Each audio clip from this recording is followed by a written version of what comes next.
Dale, gurizada, tudo bem? Como é que estamos? Tudo jóia? Eu sou Roberto Pimentel, professor de ortodontia, e estou aqui hoje com uma aula para tentar ajudar vocês a definir qual seria a melhor alternativa de fio para a gente iniciar o tratamento ortodôntico. Então, qual seria uma pergunta que eu recebo de forma recorrente dos alunos, é qual seria o arco que eu vou utilizar no meu paciente dentro da terapia ortodôntica. Então, algumas questões precisam ser expostas para que a gente escolha a melhor alternativa para o paciente. Então, eu costumo chamar essa situação de dress code ortodôntico, ou seja, com que roupa eu vou, né? Dependendo do evento que eu tenho, eu vou ir com uma roupa diferente. Então, eu trouxe aqui o Roger Federer como um exemplo. É um cara elegante, que quando coloca um terno fica ainda mais elegante. Mas será que ele vai poder jogar tênis, por exemplo, com um smoking ali e com esse tipo de roupa? Não, ele vai ter que trocar a roupa dele para poder fazer a prática esportiva. Então, outro ícone aqui também seria o James Bond, o 007, mas ele não usa terno o tempo todo. Dependendo de onde ele vai gravar a cena, ele também vai utilizar outro tipo de roupa, né? Não vai estar sempre elegante no seu smoking, ele vai estar elegante, mas com outra roupa, dependendo do tipo de situação ao qual ele se encontra. Então, se ele for à praia, ele vai ter que usar uma roupa apropriada, ele não vai poder utilizar um terno, um smoking, enfim. E na ortodontia a mesma coisa. Se nós somos convidados, por exemplo, para um casamento, a gente não vai poder ir com uma roupa de praia, nós temos que ir com o traje adequado. Na ortodontia isso se aplica também. Então, por exemplo, nessa situação clínica aqui, eu recebo um paciente, né? Qual vai ser a primeira análise que eu vou fazer desse paciente? Eu vou analisar a face dele, vou analisar se existe espaço para eu conseguir alinhar, nivelar aqueles dentes e corrigir a má oclusão do paciente, mas eu preciso pensar como eu vou dar o primeiro passo. Qual vai ser o primeiro arco que eu vou utilizar para o meu paciente, já pensando em eventuais efeitos colaterais produzidos por aquele arco. Então, esse caso que eu trago para vocês aqui seria um caso onde a paciente apresenta uma falta de espaço e a gente precisa, de alguma forma, mensurar essa falta de espaço. Então, a primeira coisa que a gente faz é uma análise de modelos. Mas, Roberto, lugar onde eu trabalho não tem um modelo, eu não recebo mais um modelo físico, só recebo as fotos. A gente pode fazer, sim, uma análise de modelo mais simplificada com a foto oclusal. Então eu costumo ensinar aos meus alunos um sistema de análise onde a gente vai fazer uma quantificação aproximada do meu paciente. Ou seja, eu vou tentar estimar o quanto falta de espaço naquele arco para ver qual conduta clínica a gente vai seguir, tanto para o planejamento como especialmente para o início do tratamento, onde a maioria, ou a grande maioria, dos problemas de efeitos colaterais podem se manifestar no início do nosso alinhamento e nivelamento. Então aqui a paciente chegou com a queixa de apinhamento inferior, o perfil dela é um perfil que não permite fazer grandes alterações, então eu de cara já penso em descartar aqui a possibilidade de distrações, porque iria comprometer o perfil. Sorriso agradável. E quando a gente faz uma visão frontal aqui intrabucal, a gente já percebe que se eu alinhar esses dentes inferiores, eu vou transformar essa mordida numa mordida em topo ou até mesmo um cruzamento de mordida, caso eu não tome alguma atitude para recuperar espaço no arco inferior. E a gente percebe que é uma paciente de classe 1, do canino para trás está todo mundo encaixadinho, está super bonita a oclusão dela, um pouquinho de apinhamento ali nos premolares. Lado esquerdo também, a mesma coisa, do canino para trás está todo mundo bem engrenado. Então vamos para a nossa análise simplificada aqui. Quanto falta de espaço nesse arco superior dessa paciente? Né? Quanto está faltando de espaço? Então, preciso saber se é 3, 4 milímetros, 5 milímetros, 10 milímetros, 12 milímetros. Não, aqui o que eu posso dizer para vocês agora nesse primeiro momento é que nesse arco eu não tenho mais do que 6 milímetros, mais do que 7 milímetros de falta de espaço.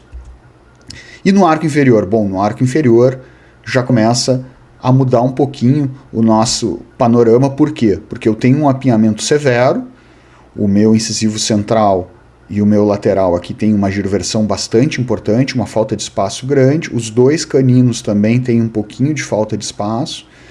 Então, nesse caso, eu já teria o quê?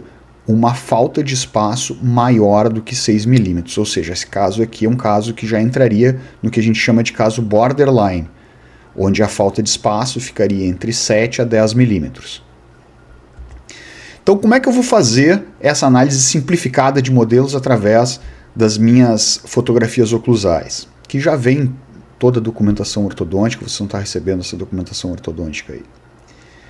Então, de 0 a 6 é um caso onde eu não vou extrair, eu vou lançar mão de outros recursos, vestibularização, inclinação dos dentes, expansão, desgastes interproximais, e consigo recuperar esses espaços com tranquilidade. De 6 a 10 milímetros, eu já tenho que lançar mão de mais recursos para evitar uma extração, ou começo já a considerar a possibilidade ou a necessidade de se fazer as extrações. Isso vai ser guiado muito também pelo perfil e pela face do nosso paciente no diagnóstico e no nosso planejamento. Se eu tenho mais de 10 milímetros, já complica para eu fazer a recuperação de espaço. Aí, na maioria dos casos, eu vou precisar lançar mão de extrações para fazer a recuperação desse espaço e poder colocar todos os dentes dentro de um alinhamento e um nivelamento nos dois arcos do meu paciente. Então, o primeiro ponto que eu vou olhar, que é o ponto-chave, é o posicionamento do meu incisivo inferior. O meu incisivo inferior estando bem posicionado na base óssea, eu vou procurar movimentar o mínimo possível esse dente para que eu tenha mais estabilidade ao final do meu tratamento. O perfil do paciente também precisa ser avaliado. Então aqui, essa paciente é uma paciente classe 2 compensada, então eu já preciso levar isso em consideração também, porque dentariamente eu preciso manter aquela boa relação de classe 1 que ela tem.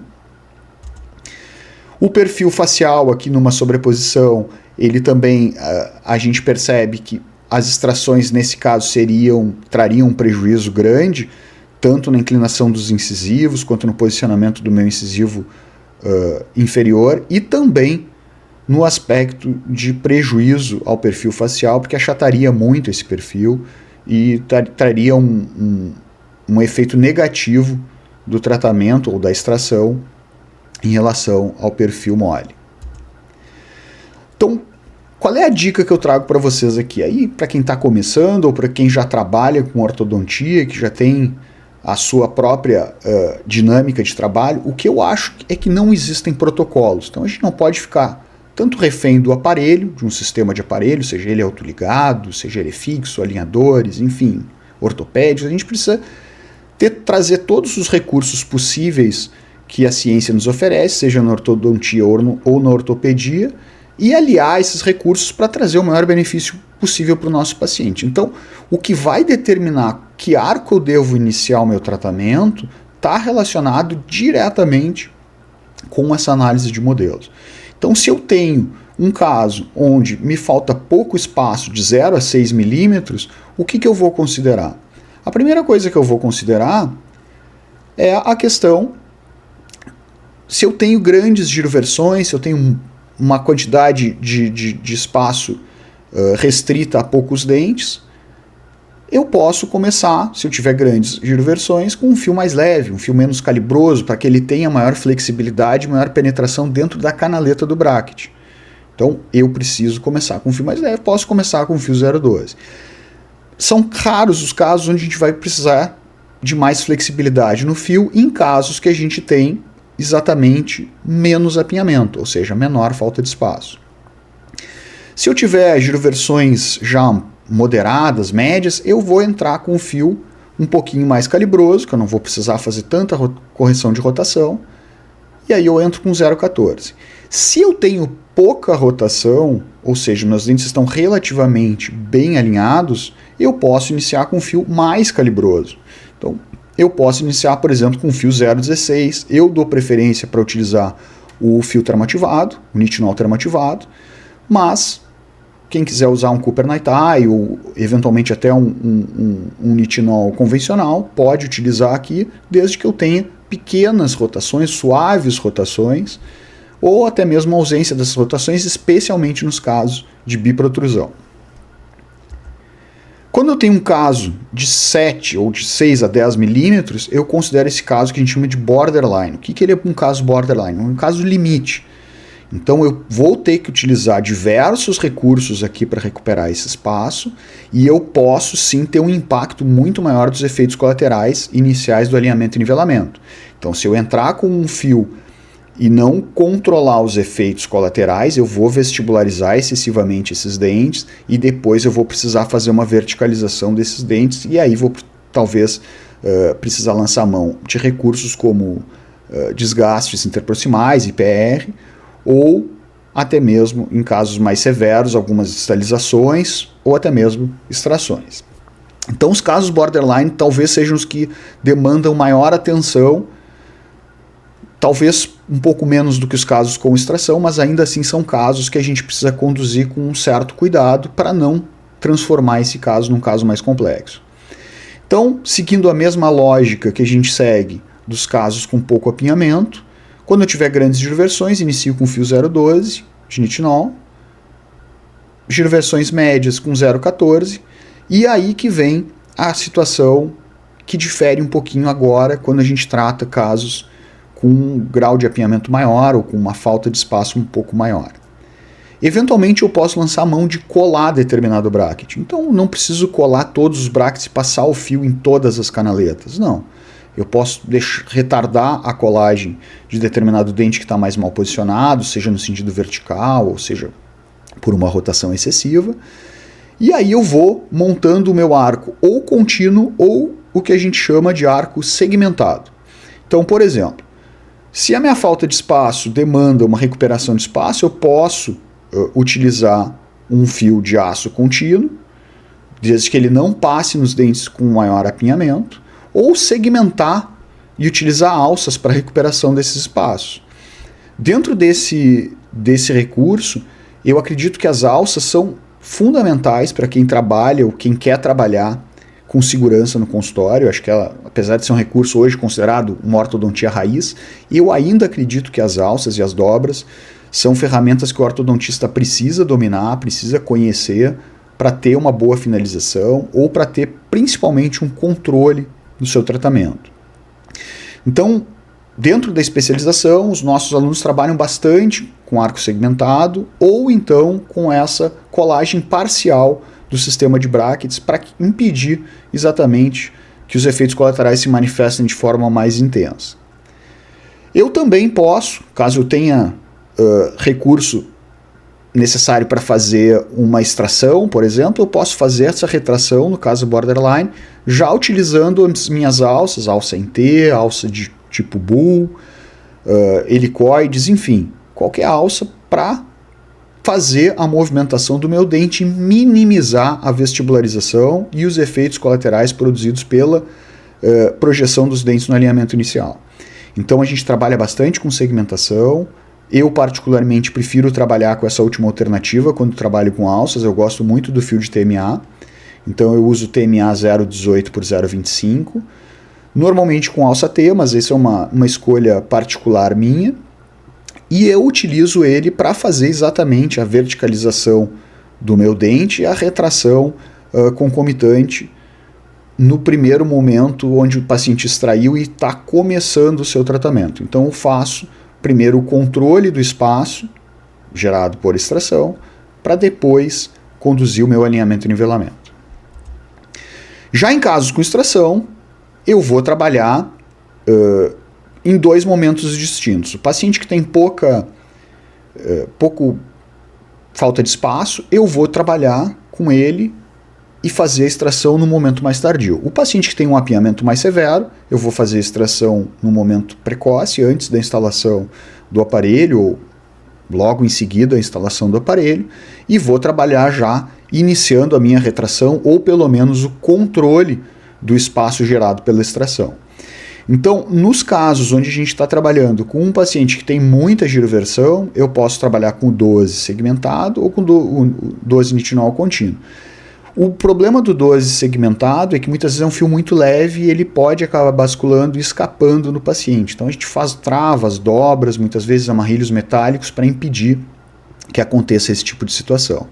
A mesma coisa com o 14, para giroversões ou rotações maiores, eu posso já começar a trabalhar com ele, também segmentado ou contínuo, e ele também vai ter o mesmo tipo de problema que eu tenho com o 12. É um fio muito leve, muito flexível e pode acabar escapando por estar segmentado. E a gente pode trabalhar já com os fios de aço segmentado, trabalhando especificamente nas zonas de fechamento de espaço, com alças em fio redondo. Como eu falei anteriormente, a minha preferência é pelo TME 18x25, então eu trabalho com ele com um pouquinho mais de segurança e já trabalho tanto no sentido de retração quanto do alinhamento e nivelamento.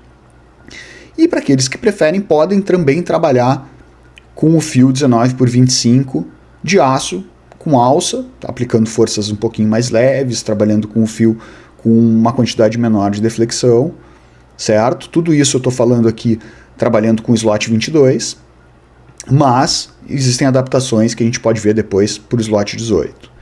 Então, nesses casos, quando eu for trabalhar dentro de um fechamento de espaço, é importante que eu controle especificamente os efeitos colaterais.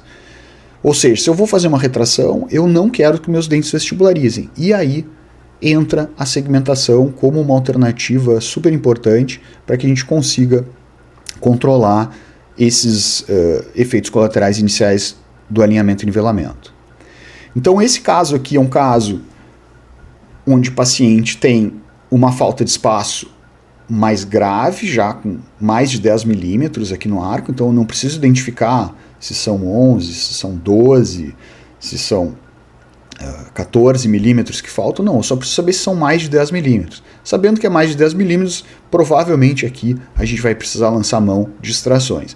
Então essa maxila está um pouquinho atrésica também, é uma paciente que já tem mais de 40 anos, nos procurou para resolver o apinhamento, que incomodava do ponto de vista estético. No arco inferior, mesma situação, eu tenho também uma discrepância de modelo aqui maior de 10 milímetros, ou seja, me faltam mais de 10 milímetros para eu poder alinhar e nivelar esses dentes.